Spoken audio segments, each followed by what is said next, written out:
तो अब हम बात करेंगे हमें सैंपल कैसे लेना है। मेक श्योर आप पेशेंट के हैंड को एक्सटेंड करेंगे। 100 ml NS आप यूज़ कर सकते हैं। आप रिस्ट को एक्सटेंड करेंगे, रिस्ट एक्सटेंड हो जाएगी, उससे आपको पल्सेशन अच्छी फील होगी। अल्कोहल स्वैप से आपने साइट को क्लीन करना है प्रॉपरली 1 स्वैप में।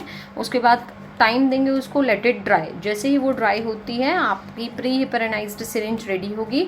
मेक श्योर प्री हेपेरानाइज्ड सिरिंज का बेवल अप होना चाहिए सो दैट आप जब सैंपल ले रहे हैं आप डायरेक्ट ले पाएंगे और ml सामने विजिबल होना चाहिए।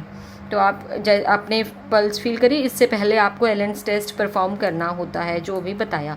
तो एलेंस टेस्ट आप परफॉर्म कर चुके हैं, आपको पता है आपकी दोनों आर्टरीज पेटेंट है। अब आपने पल्स फील करनी है, अपनी सिरिंज को बेवल अप करके प्रिक करना है जहाँ पर आपको दिखाई दे रहा है। जैसे ही आप पहुँचते हैं अपनी आर्टरी के पास, आपको इस एरिया में गश ऑफ ब्लड दिखाई देगा। जैसे आपको गश ऑफ ब्लड दिखाई देगा that means you reach to the artery.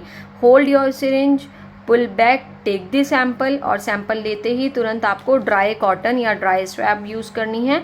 इसको आप निकालेंगे जेंटली क्विकली और आप इसको प्रेशर करेंगे आर्टरी पे। आप प्रेशर देंगे आर्टरी पे और मेक श्योर आर्टरी में आपको ज़्यादा प्रेशर देना होता है ब्लड स्टॉप करने के लिए। आपके पास आपने जैसे ही सैंपल ले लिया, मेक श्योर सैंपल इमीडिएटली आपका लैब में डिलीवर हो जाना चाहिए।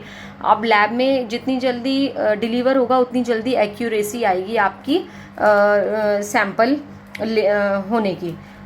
तो और मेक श्योर कि जब भी आप सैम्पलिंग कर रहे हैं, आपने सिरिंज में सैंपल ले लिया, नेवर पुल इट बैक। अगर इसके अंदर ABG का सैंपल है, आपने इसके अंदर एयर फिल नहीं करनी है।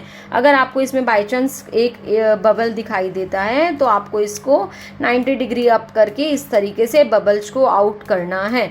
बट आप इसको पुल बैक करके इसके अंदर आपको एयर नहीं मिक्स करनी है। जैसे ब्लड के साथ एयर मिक्स हो जाएगी आपकी रीडिंग्स ख़राब हो जाएंगी।